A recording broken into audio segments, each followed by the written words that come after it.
शांततेने आपलं आंदोलन चालू आहे की नाही? चालूच आहे. जर तुम्ही जर 49 दिवस झाल्यावर सुद्धा जर आम्हाला सहकार्य करत नसाल, आमची दखल घेत नसाल, मग शेवटी तुम्ही सांगा मार्ग काय? आता काय 20 नंबराचं काय ते? मग सरकार कुठे? अरे सरकार कुठे? तुमचे ध्येय धोरण कुठे? 12 जुलैला सन्माननीय दीपक केसरकर साहेबांनी अधिवेशनामध्ये जी काय घोषणा केली तो लोकशाहीचा खून नाही का? मग शाळेत जाऊन विद्यार्थ्याला काय शिकवायचं? सरकार याला म्हणतात. अधिवेशनामध्ये दिलेल्या घोषणा तुम्ही फक्त टाइमपास घेतात. लाज वाटायला पाहिजे शासनाला या गोष्टीची. सर्व शिक्षक या ठिकाणी कशाला येऊन बसले? आज राज्यातील 63,000-70,000 शिक्षक या निर्णयाकडे वाट बघून आहेत. फक्त 99.99% काम झाले. 0.1% फक्त तुम्ही त्या ठिकाणी आरून ठेवत असाल. त्याच्यासाठी दुर्भाग्य कुठलं नाहीये. बांधवांनो, मरण कशाला म्हणतात? कशाला म्हणतात मरण? शरीरातून प्राण निघून जाईल त्याला म्हणतात?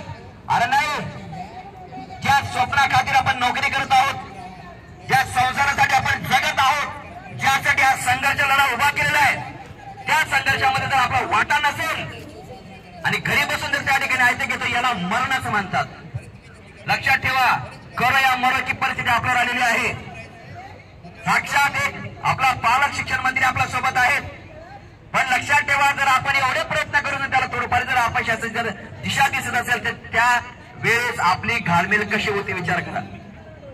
आज आपल्याला या ठिकाणी आपली ताकद वाढवून इथे बसायचंय. शक्तीने सांगतो, जर कोणी इथून जर मैदानातून बाहेर गेलं तर, जर गेला तुमची संख्या जर या ठिकाणी कमी राहिली तर उद्या होणाऱ्या दुष्परिणाम तुम्ही स्वतः वैयक्तिक जबाबदार राहाल. इकडे तिकडे बोट दाखवून अजिबात फायदा नाही. सर्व समन्वय पुढे शिक्षण विभाग ताकदीने या ठिकाणी लढतायत. ताकदीने एक एक मिनिट महत्वाचा आपल्यासाठी. एक एक मिनिट. आता आम्ही तिथून धावपळ तिकडे आलेलो आहोत. सकाळपासून तिथे बसलो होतो. तिकडे काय परिस्थिती आमच्या जीवाला माहिती आहे, सांगू नाही शकत आम्ही. त्यामुळे इकडे यावं लागलं. आणि बांधवांनो, खरं सांगतो, तुम्ही एकजूट राहा. इकडे तिकडे जाऊ नका. जर विचार करत असाल की बाबा चला आज मी काही नाही, बॅग घेऊन घरी निघून जाऊ, सटकून जाऊ, असं करू नका. खूप पुढे विश्वासघात होईल तुमच्या स्वतःसोबत. एकनिष्ठ राहा. आणि मी परत त्या ठिकाणी निश्चित करतो, आपला दोष काहीच नाहीये. जर उद्रेक होत असेल, असंतोष होत असेल तर हा शासनाचा दोष आहे. शासनाने त्या ठिकाणी गंभीर दखल घेतलीच गेली पाहिजे. आज एकही मंदिर त्या ठिकाणी नाही आहेत. जे आहेत फक्त आपलेच आहेत आणि त्यांचे शर्तीचे प्रयत्न सुरू झालेत. मी तर म्हणतो, खरंच इतिहासामध्ये असा कुठला शिक्षण मंदिर नाही की ज्याने शिक्षकांसाठी स्वतःला वाहून घेतलं असेल.